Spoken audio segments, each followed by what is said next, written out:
This podcast is supported by listeners like you. We're grateful for your tax-deductible donation at newthoughtphilly.org or the link in the episode description. A practical prayer is a prayer that works. These discussions between Reverend Bill Marcioni and Carol Lawrence dive into the details of how it works and how to work it. Reverend Bill is a New Thought minister and the author of Practical Prayer for Real Results. Your new life begins with a new thought. Carol Lawrence is on a spiritual quest, finding the New Thought teaching after decades on the pulpit in 3 different traditional denominations. I've got some questions. Together, they're exploring the philosophy and activities that come together from many of the world's religions to create the practical spirituality that is New Thought.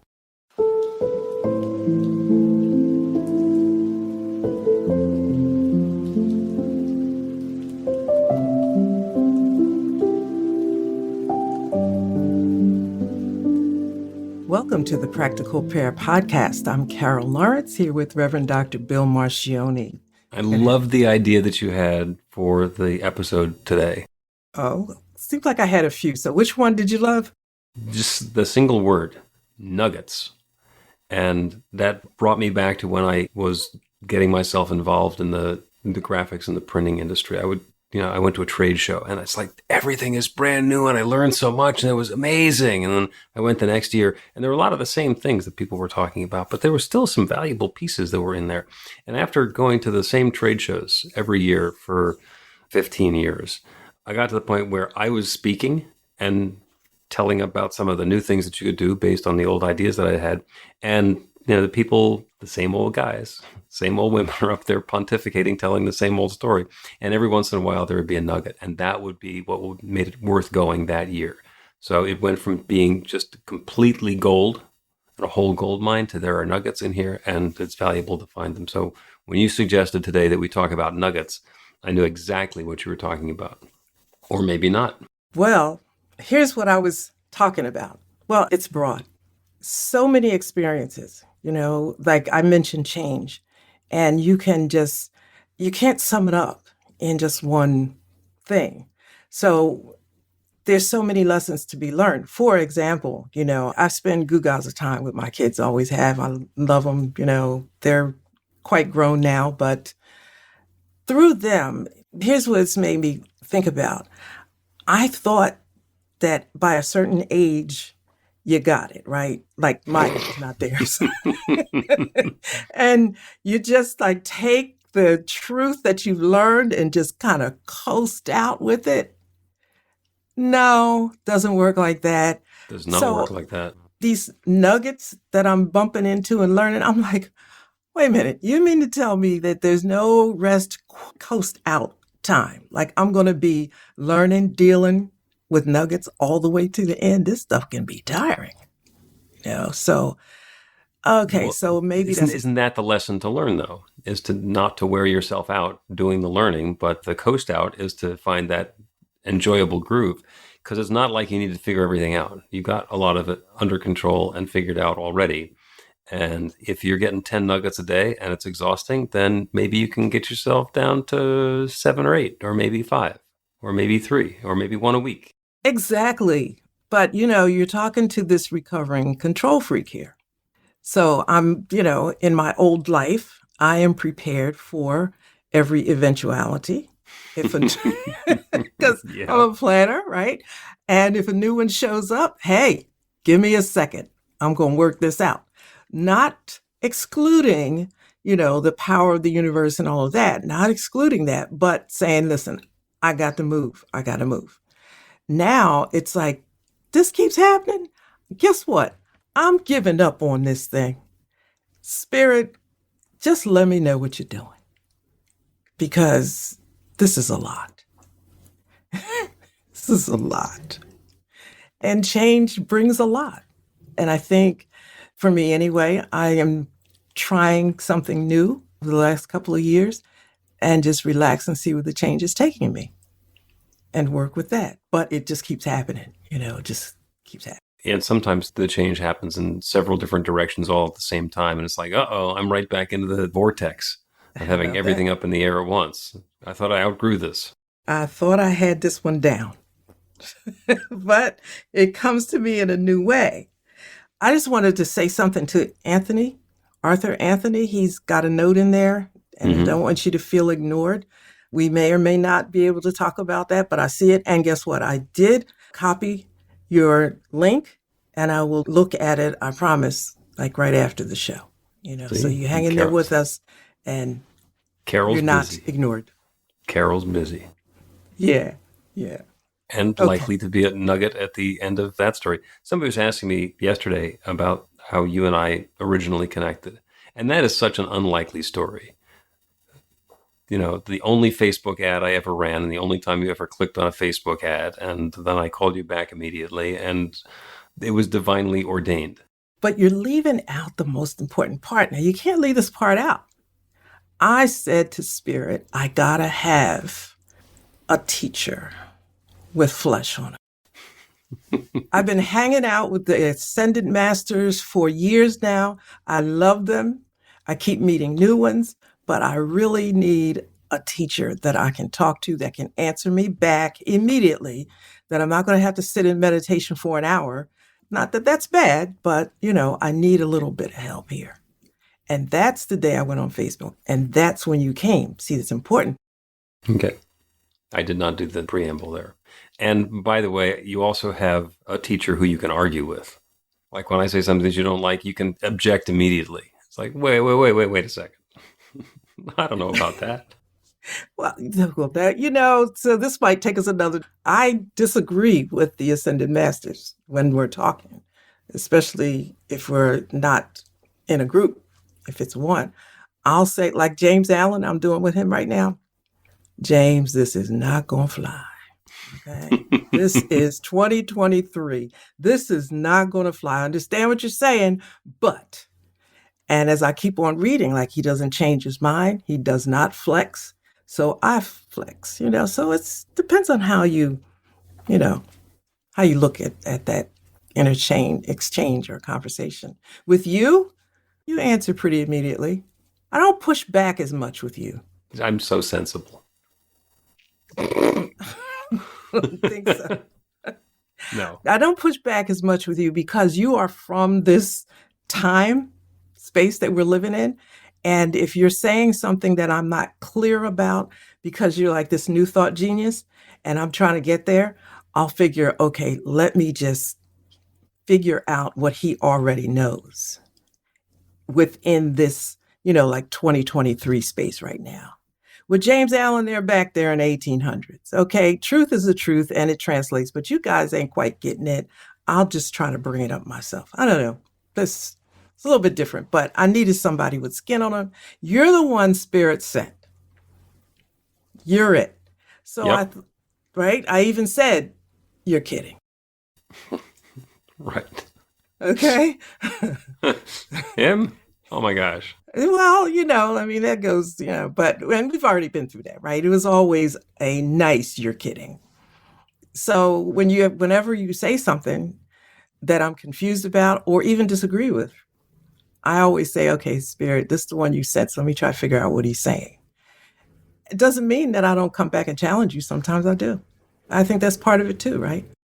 So in the unlikely event that we can loop this back to the topic that we chose for today of nuggets, are there any nuggets that you can bring to mind right now of things that have come up along the way that seemed initially either were like opaque or not visible and then suddenly wound up being sparkly bits of gold? Oh, well, we did mention it, being a control freak. And I'm not saying I was proud of it. I felt that my position in my family all of my life had required that kind of personality. So I felt very comfortable and even happy that in this position that I'm in, I have that ability to do that. And so I never questioned it. I always try to be gracious and loving, and cautious, but control freak nonetheless. Mm-hmm. And it was a comfort zone, and actually I didn't get a whole lot of challenges in my whole life about any decisions that I made. That was it. And then here you come along and caused me to rethink it. I think that might have been the biggest hurdle for me. Okay.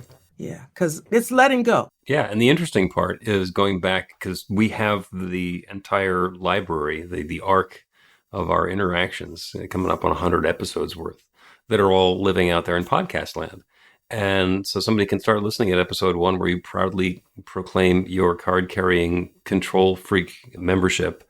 And you probably didn't notice that much of me kind of saying, well, all right, if it's working for you, then go for it. Let's see what happens. Because I know what happens when somebody who has a history of liking to be in control gets really deep into becoming active in their metaphysical nature. Is like the control stuff has to go away. Okay, so let's look at this word like, because it's an important word. So you said who likes being in control. And I never felt that I ever had a choice.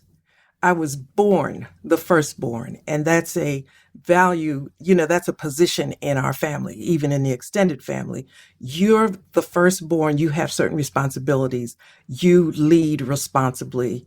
And so in your downtime, you figure out what to do when the lights come back on, kind of thing.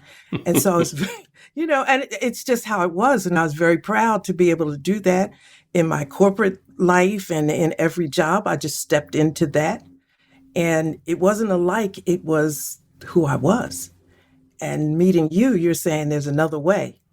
I'm like, he doesn't know what it's like, first of all. When we're teaching people how to create their new experience, and basically we believe that what we're experiencing in our life is a result of what we believe.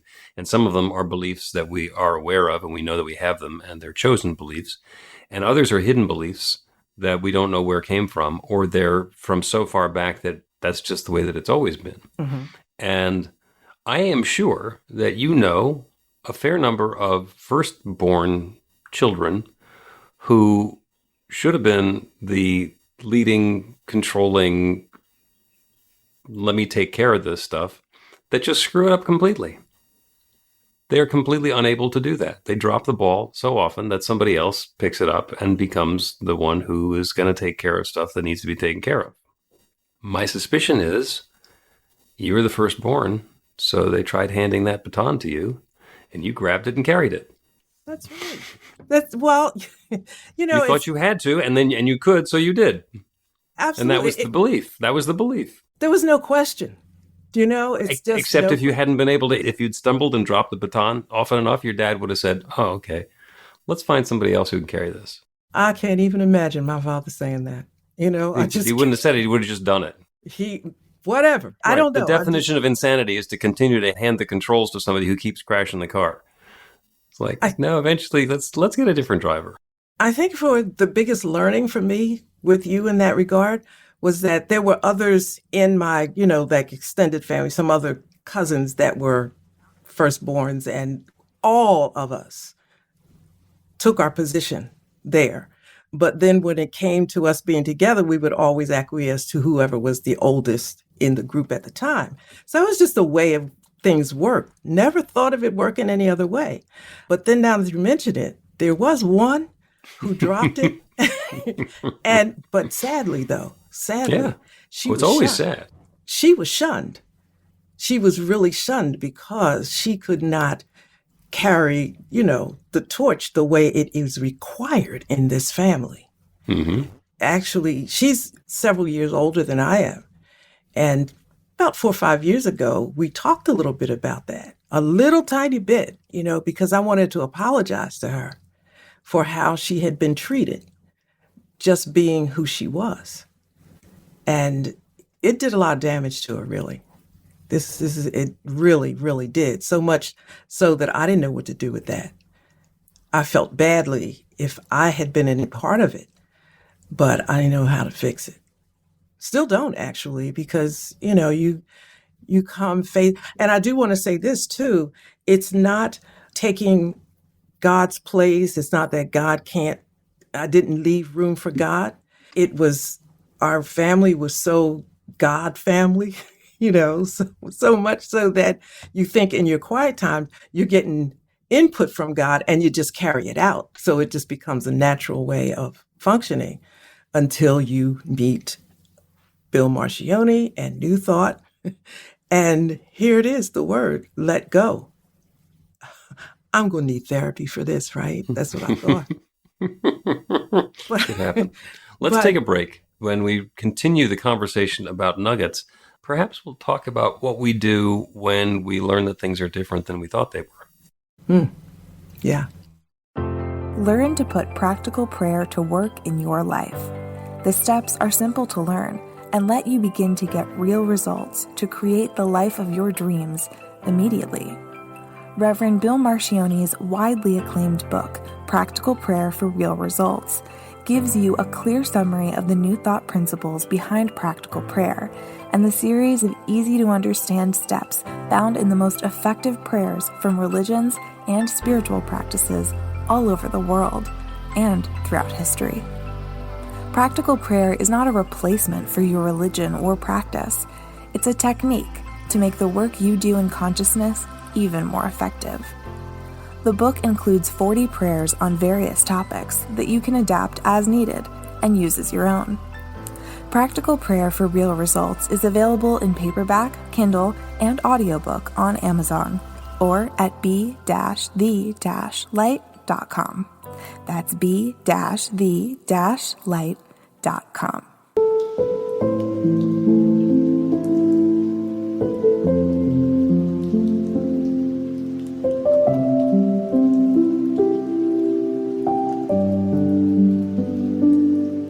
welcome back to the Practical Prayer Podcast. I'm Carol Lawrence, here with Reverend Dr. Bill Marcione. We're going to talk some more about nuggets and specifically about what happens when we find out something we thought was going on is actually different than what we thought. And every once in a while that happens. Like when, as Carol was discussing, the pattern in the family is that the firstborn always takes charge and is the one who's in control and has everything organized. And it turns out there is a slightly older cousin who was not suited to that role. And it didn't work well because there was the belief that everybody in this family does that. And when she couldn't do that, then sounds like he treated her like she wasn't in the family. I didn't, but others did. Yeah, that's, when somebody is shunned, it's like, well, you don't belong here. And it's really sad when that happens. And then the whole group has the opportunity, not that the whole group always does this, the whole group has the opportunity to take a look at what made them think that that was the way things were going to be, because maybe things are different than the way that they had been supposing. And the word that we use for that is assumption. Mm-hmm. We make the assumption that things are going to be a particular way or going to go in a particular pattern. And then when it turns out that we made a mistaken assumption, then we have no idea how far we have to backtrack. Where did that start? And, do I have to dig it? Do I have to dig that all the way up to the back to the source? Or can I just cut the root where it is now and leave the old piece in place? We don't know. We don't know. I'm really big on meditation, and it comes in different forms. So for me, just to be quick, to me, it's just to shut down, stop thinking my own opinions, and just be as blank as possible and ask Spirit to please help me clarify, help me understand this. Now, to me, it's that simple. I know to others there's more pieces to to it than that. But I'm just so absolutely clear and confident that Spirit speaks when we slow down and we're quiet. In the case that we just mentioned, my heart went out to my older cousin. But then there was a time when I felt like I was falling off the wagon and not, presenting properly. And so I went to another older cousin and I wanted to talk about it, and she would not hear it. She said, I don't hear this. You know what your call is in life. Get your ASS up, get it in order. And, so the conversation was like that. And I walked away thinking, okay, so she's correct. So I got back in marching order. Now, to some that might seem wrong, but it was helpful. It really was, because we're not going to take time for you to feel sorry and indulge in this. You know what's correct. Now go do it. But I think that probably doesn't work for everybody. And I went away with a spirit of gratitude. And to me, complete humility, understanding that I can fall short, but that doesn't change what I am responsible for, that is myself and my own decisions. So keep it moving, because there are people that need to see that, and that's part of the control thing. It's not always about the person, but it's about others that, in a former life I called that I serve. I am responsible to help you and present to you the way God works. And so I have to allow God to work so that you can see it. But yeah, you don't have to dig too far for that. I mean, you can if you have time, but sometimes we don't have time. Everything is moving. So sit down, see what God says, and get up and keep it moving, because people need that. They need that. And that response of, pick yourself up by the bootstraps and just continue on doing this the way that we do this, because you can and you have, and the people around you need you to continue. So just do it. Get over yourself. That can work really well. And it can also work really badly. If somebody is completely burned out and under-resourced and they don't have it left to do that, and somebody gives them that pep talk, oh, just do it. It's like, it's unhelpful and it alienates the relationship. So there's also I was going to say need, it's not a need. There's the importance or the opportunity of being sensitive to the situation, because the answer isn't necessarily always the same. The answer might be different for different people. It might be different for the same people on a different day. Like, if you have it today, then you do it. And if you don't have it today, then pretending like you have it isn't going to help. I see what you mean, but here we go. We have to go back to the source of our belief and find our direction there. Now, it may not be, your source of your belief may not be in what you learned in Sunday school. It might be a little further back than that. In the case of your family, this is something that your family has believed for a long time. For a long time. However, they are, quote, they would say God people. So the idea is that you open yourself up to spirit or God, and God will show you what to do, right? Psalm 37 says that the steps of a good person are ordered by the Lord. And so you stay in touch with God, and you will get your next step, and you do it, and your hurt feelings will be taken care of. You'll have your moment, but it's about trust, so it's what you believe in how God acts in your life. So I always believe that I am never outside of God's presence or, comfort zone, whatever you call it. So if I take the next step, I usually do it and say, I've even said, this is so funny, God, you see what I just did? Okay, now listen, I think that that's what you told me, but I hope you got this because I took this step. Now that's happened more than once, but it has to do with what I believe about God. And I think that's where I try to take people back to what you believe about God helps you take the next step. So with New Thought, the huge piece in there is about surrender. It's about letting go, because when we get into an ego battle, because this is the way that I've always done it, and then there's pain or difficulty or challenge that's come along, and we take that to meditation. If the answer is do it differently, then, and we get into an argument where our ego says, well, I can't do it differently because my family's always done it this way, and I was always brought up to believe this or that or whatever, and you then run into that internal conflict. Something's got to give. Something gets to change. And as you have noticed throughout your illustrious career, you got to do what God says to do. Because if you don't, it just doesn't work at all. No, it doesn't. And so people say, well, how do I know? How do I know that it's God? Look back at how God has worked in your life in the past. I don't think God plays tricks. If God has, let's just take a simple example. If God speaks to you through music and that has been, that's your most sensitive, open spiritual place, then I would think that you might want to be in meditation with, music if that calms you and so forth. Being in trouble is not the place in midstream to be changing. It's just not.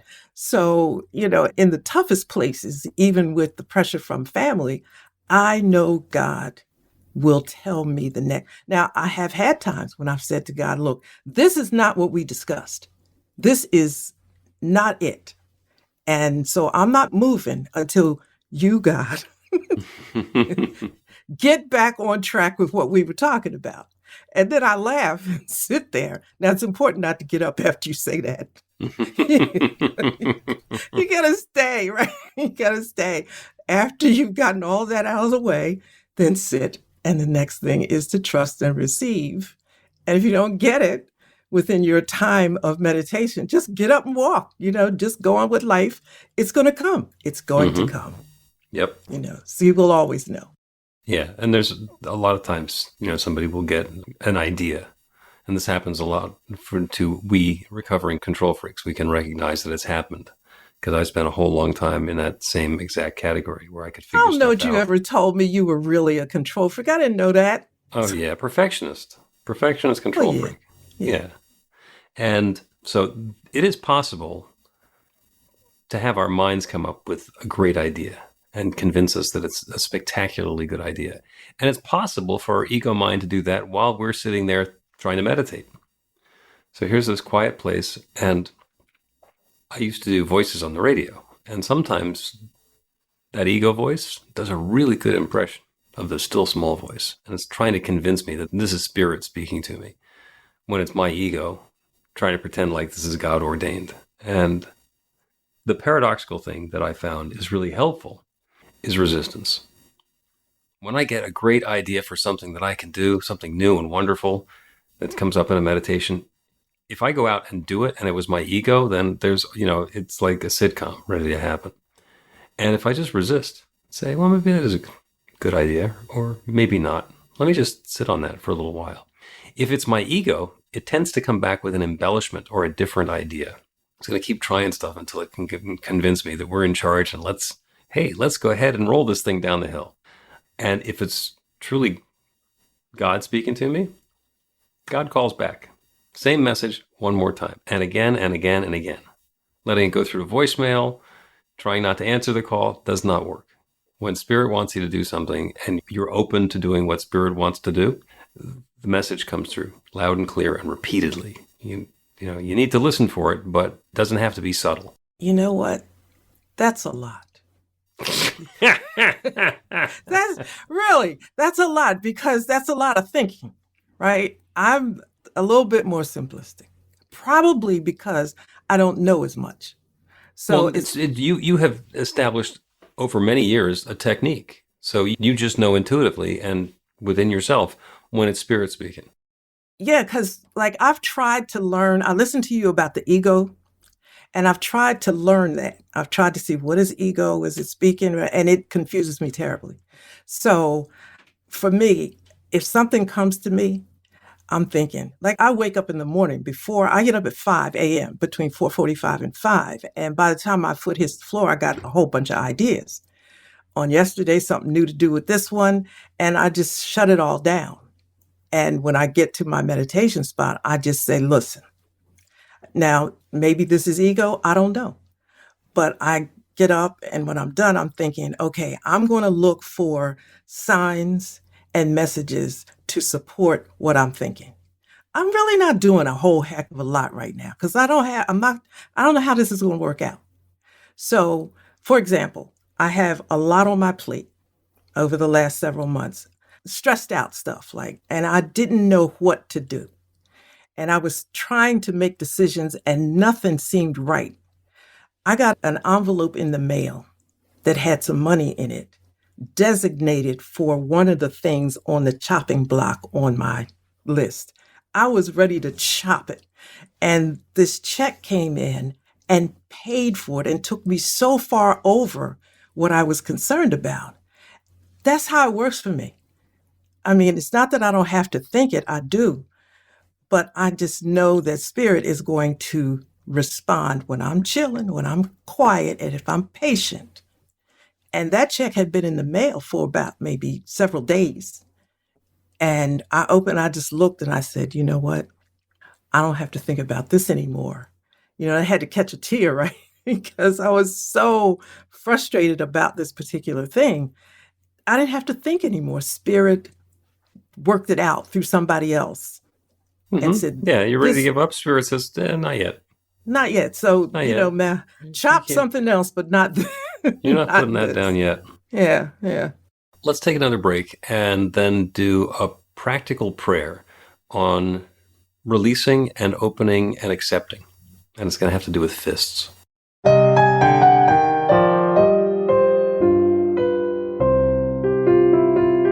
It's Reverend Bill letting you know that the Practical Prayer for Real Results class is now available on demand. That's right, you can take it at your own pace, anytime you want. All of the information is at BeTheLight.com. That's B-the-light.com. You know where to find that stuff. The class is 5 lessons, broken down into 18 modules, and you can take them at whatever pace is comfortable for you. As you work through the process, it starts out with the theory, goes into the practice, there are experiential activities and exercises, and at the end of the program, you will wind up with an understanding of how practical prayer works, and a practical prayer for yourself that will work to create transformation in your life. And as you know, it works for everything. Take a look at the class online at BeTheLight.com. There's a sample lesson so you can see how the class is going to work for you and then dive in. The great news is it's on sale now. You can register and save $20 off of the regular price. I'm looking forward to seeing you in class.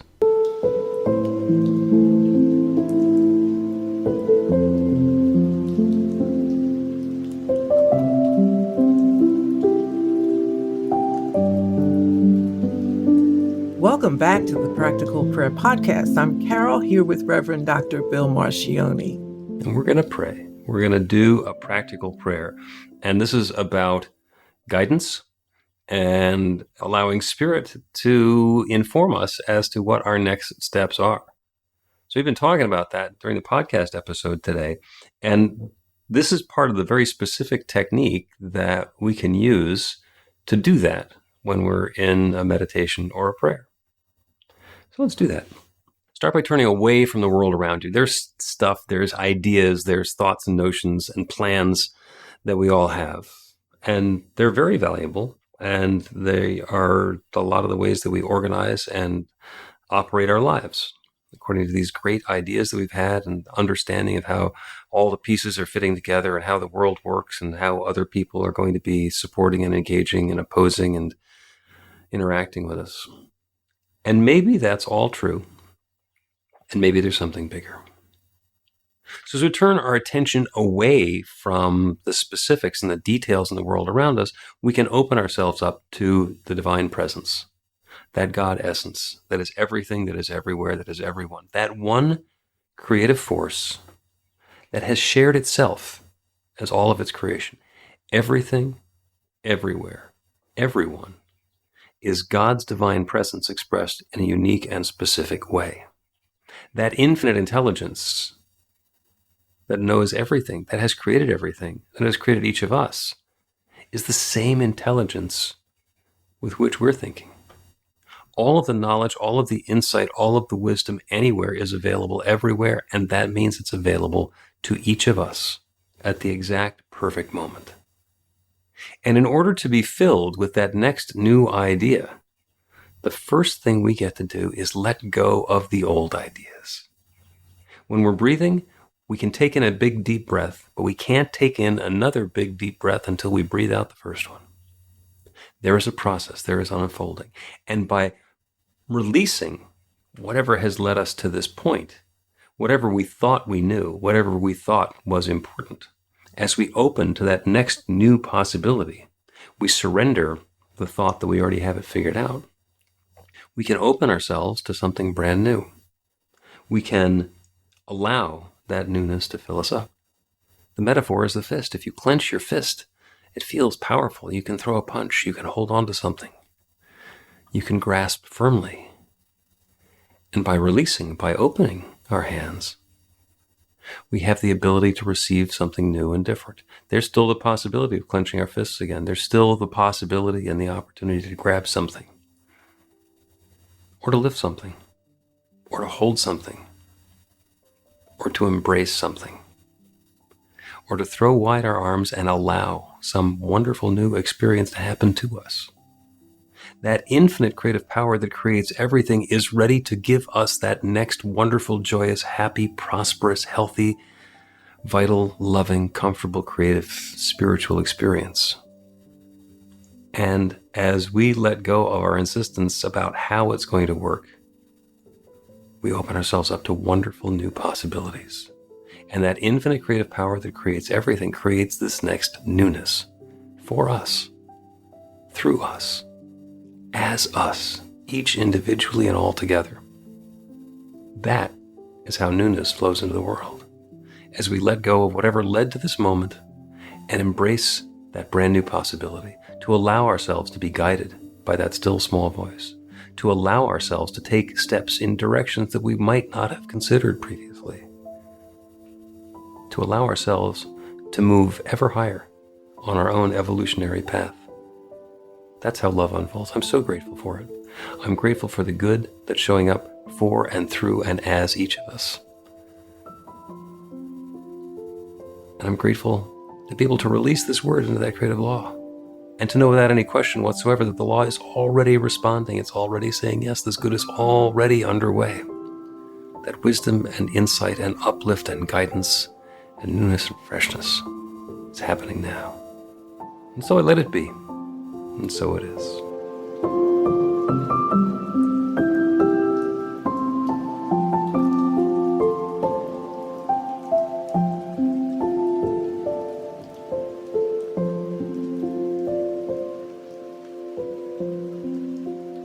The Practical Prayer Podcast with Reverend Bill Marcioni and Carol Lawrence is a production of BeTheLight.com. be-the-light.com. where you can find more information about practical prayer for real results. Our theme is by Music of Wisdom. You can learn about the spiritual community of New Thought Philadelphia with daily guided meditations, Weekly celebrations of spirit and Reverend Bill's classes in practical spirituality at newthoughtphilly.org.